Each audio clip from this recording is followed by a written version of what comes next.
Bangladesh financial intelligence unit BFIU এর সাবেক প্রধান মাসুদ বিশ্বাসকে গ্রেপ্তার করেছে দুর্নীতি দমন কমিশন দুদক। শনিবার ঢাকা মহানগর পুলিশের গোয়েন্দা বিভাগের সহযোগিতায় মাসুদ বিশ্বাসকে গ্রেপ্তার করে দুদক।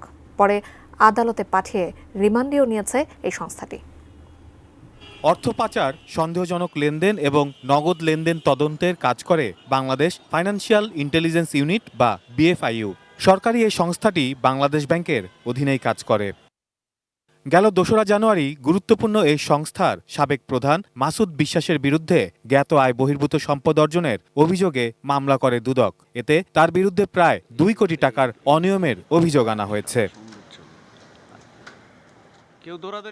দুদকে মামলার ২ সপ্তাহ পর শনিবার সকালে গ্রেফতার করা হয় মাসুদ বিশ্বাসকে। ডিবির সহায়তায় গ্রেফতারের পর শুরুতে তাকে প্রাথমিক জিজ্ঞাসাবাদের জন্য নেওয়া হয় দুদক কার্যালয়ে।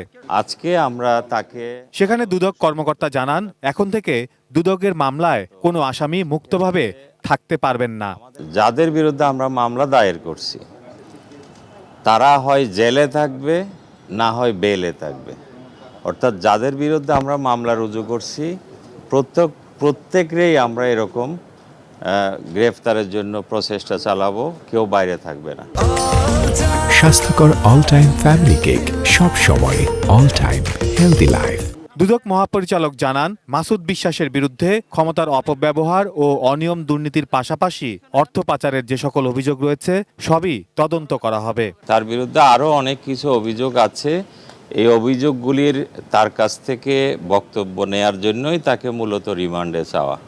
এদিকে মাসুদ বিশ্বাসের স্ত্রী কামরুন নাহারেরও জ্ঞাত আয় বহির্ভূত সম্পদ অর্জনের অভিযোগে তার সম্পদ বিবরণী তলব করেছিল দুর্নীতি দমন commission. Saiful Jewel, ATN news, Dhaka.